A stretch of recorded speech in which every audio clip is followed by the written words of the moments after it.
BNP অন্যায় করে না, বিএনপি সন্ত্রাসের রাজনীতি করে না, বিএনপি প্রতিহিংসার রাজনীতি করে না, প্রমাণিত। ঐতিহাসিক ছাত্রকর্ম উত্থানের মধ্য দিয়ে জুলাই আগস্টের মধ্যে যে ঐতিহাসিক যে আমাদের বিজয় অর্জিত হয়েছে, যে আমরা ফেসিবাদ মুক্ত বাংলাদেশ পেয়েছি, তখন তার আগে আমাদের আওয়ামী লীগের সাধারণ সম্পাদক কামাল কাদের তিনি বলেছিলেন, যদি আওয়ামী লীগের পতন হয় বিএনপির হাতে 10 লাখ আওয়ামী লীগের নেতা কর্মী মারা যাবে। একজন লোক কি মারা গেছে, একজন লোক আহত মারা গেছে, কারো বাড়িতে আগুন দিচ্ছেন, কারোর মধ্যে হামলা করা হয়েছে। আমাদের রশিদি দেখেন, একজন আওয়ামী লীগের নেতা বাড়ি করে হামলা করা হয়েছে, গুলি করা হয়েছে, করা হয় নাই। বিএনপি অন্যায় করে না, বিএনপি সন্ত্রাসের রাজনীতি করে না, বিএনপি প্রতিহিংসার রাজনীতি করে না, প্রমাণিত। বেগম খালেদা জিয়া সেই শিক্ষা আমাদেরকে দেয় নাই, তাই বেগম খালেদা জিয়া আমাদের সম্পদ। তাই বেগম খালেদা জিয়াকে মানে হত্যা করার জন্য তারা হেন কোনো কাজ তারা বাকি রাখে নাই করার জন্য।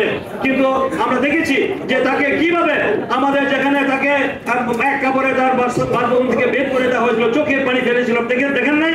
সে আল্লাহ দেখেছে তো নাকি? অন্যকে ওরা দেখো, সেই ন্যাচারাল পানিশমেন্ট মানে আল্লাহর যে বিচার, সবচেয়ে বড় বিচার। সবচেয়ে বেশি ট্যাক্স স্বীকার করেছে জীবদ্দশা কে বলেন তো?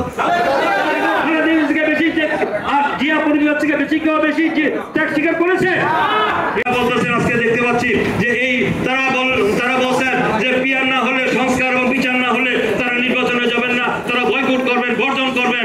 তাদের শুভবুদ্ধি হোক, তারা বিভ্রান্তিমূলক বক্তব্য দিয়ে দেশে গোলাপানিতে মাছ শিকার করে দেশকে অস্থিতিশীল পরিস্থিতি সৃষ্টি করে নির্বাচনকে বানচাল করতে চায়।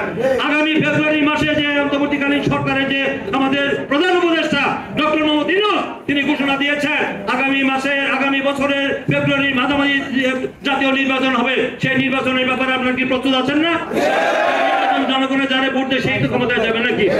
এখন যারা জামানত থাকবে না, যারা একটি আসনও পাবে না, তারা আজকে এখন বর্তমানে এই সরকারের সাথে আপোষ করে তারা এখন সরকারি সাথ দিচ্ছে, সরকারি সুযোগ সুবিধা দিচ্ছে। যদি নির্বাচন হয়ে যায় তাহলে তাদের পত্রবাদ বিদায়। তাই তারা এই ধরনের গোলাবানিতে মার শিকার করার জন্য জনগণ যেখানে 16 বছর ভোট দিতে পারে নাই, এই ভোটের মাধ্যমে জনগণের সরকার প্রতিষ্ঠা করার জন্য যারা সরকার উদ্যোগ নিয়েছে, আমরা সরকার অভিনন্দন জানিয়েছি। লন্ডন বৈঠকের পরেই শুরু হয়েছে ষড়যন্ত্র। এই যে ষড়যন্ত্র শুরু হয়েছে, যারা করতেছেন তারা জামানত থাকবে? যারা করতেছে, যাদের জনগণ আসেন, ভোটে আসেন, জনগণ দিচ্ছে আমরা মেনে নিব। কিন্তু আপনার ভোটে না এসে আবল তাবল তারা অযৌক্তিক কথা বলে আপনারা তালবাহানা করে আপনার নির্বাচনকে প্রলম্বিত করবেন, দীর্ঘায়িত করবেন, বানচাল করার ষড়যন্ত্র করবেন। বাংলাদেশের মানুষ যেমন পাথরের মতো শক্ত, আবার কাদার মতো নরম। আগামী দিনে আপনাদের এই সব ষড়যন্ত্রের বিরুদ্ধে জনগণ কিন্তু ঐক্যবদ্ধ হবে, নির্বাচন হবে, জনগণের সরকার প্রতিষ্ঠা হবে। আমি মনে করি বেগম খালেদা জিয়া যে লড়াই করেছেন, সংগ্রাম করেছেন, তারেক রহমান এই প্রজন্মের যে ভূমিকা রেখেছেন, তারা তারেক রহমানের বিরুদ্ধে তারা আজকে কথা বলার দুঃসাহস দেখায়। রহমানকে ঠেকানোর জন্য, বিএনপিকে ঠেকানোর জন্য অনেক চক্রান্ত করছে। যারা করতেছে আমাদের একটা ওয়ার্ড কমিটির সমান কি তাদের জাতীয় কমিটির অবস্থা আছে? যারা বড় বড় কথা বলেন, আমরা বলতে চাই না, আমরা আসেন মাঠে আসে জনগণ যদি আপনাদেরকে ক্ষমতায় বসাবো। আপনারা জানি এই যে তথাকথিত ধর্মান্ধ ইসলামিক দল কিছু আছে, নাম বলতে চাই না, এবং যারা এনসিপি আছেন, যারা ওই ডাকাতির মামলায় ঘটনায় আজকে ওই যে স্বামী আক্তার না কি সাবেক আওয়ামী লীগের এক মহিলা গুলশানের মহিলা, আজকে তো বর্তমানে কোন এক অ্যাডভাইজার নাম বলতে চাই না, সে অ্যাডভাইজারের নাম আসছে। এটা জনগণের কাছে তদন্ত করে প্রমাণ করতে হবে, সেটা আপনাদেরকে জবাব দিতে হবে জনগণের কাছে।